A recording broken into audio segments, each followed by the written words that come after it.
Cross-country ski racing is an Olympic sport that can be fiercely competitive and requires an incredible amount of endurance and stamina. However, the beauty of the sport is that anyone can give it a go, even a snowboarder like myself. I met with Bob Cranage, a Nordic ski rep who helped to kit me out with everything from boots to skate skis with spring-loaded bindings, poles, a race wax, and of course, an aerodynamic advantage.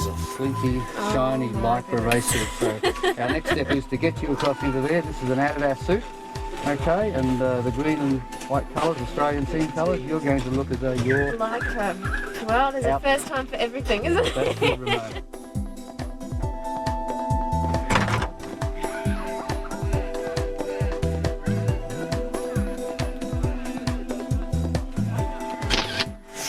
A few basic tips on how to skate, and I was ready. Well, here we are. It's the big day of the race. We've got some gorgeous blue skies for the occasion, and right now over 1,000 people are rocking up for the event. How hard can this cross-country skiing thing be? Let's give it a try.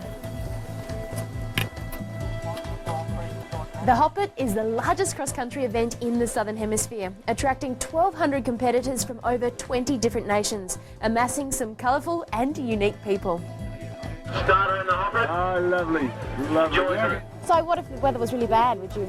We're just going to go on regular skis. We planned to dress up last year and the weather was horrible. Yeah, it was a bit of a miss. Yeah, it took us Last year, about so this year it was pretty exciting. 10 seconds in Sally's drawer to get the costume. As the start of the race drew near, warming up were the hot favourites Ben Derrick pursuing his 4th win and the in-form 19-year-old Ben Sims. In the women's event, Belinda Phillips was attempting her 4th straight title. The scene was set for an enthralling battle as competitors lined up for the start of this challenging event. And away they go.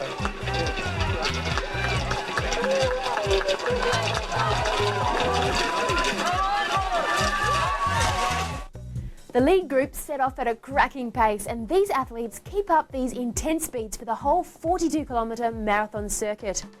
Cross-country skiers have to be some of the fittest athletes in the world.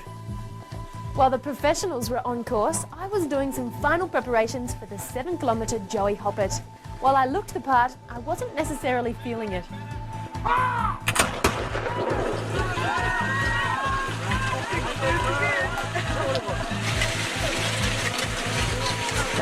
Go! In that place too. Out on the course, there were both young and old competitors of all abilities. Some people were in it for the race, others were simply happy to participate.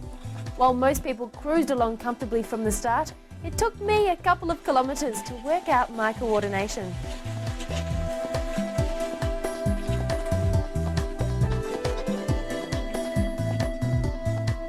Back to the main event, the lead group had spread out and the race had turned into the Battle of the Bends, with Derrick and young Sims working together in tandem to pull further away from the main pack. This grueling ski race has some impressive stretches of beautiful, isolated alpine wilderness. Back to my race, I was feeling the burn. I tell you what, this is much harder than it looks. Woo! Great for your fitness.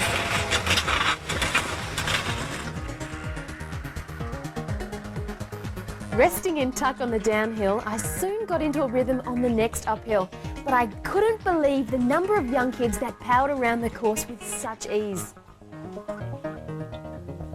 As a competitive person, it's a bit of an ego check to be beaten by half a dozen 10-year-olds.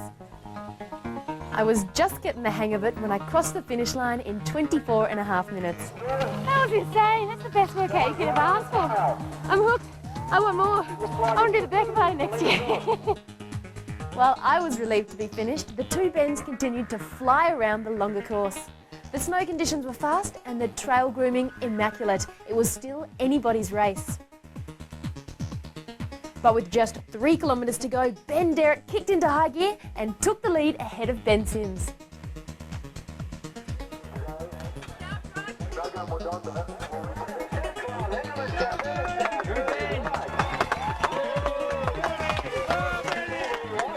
It was a triumphant homestretch for Ben Derrick, securing his 4th Australian Kangaroo Hoppet victory.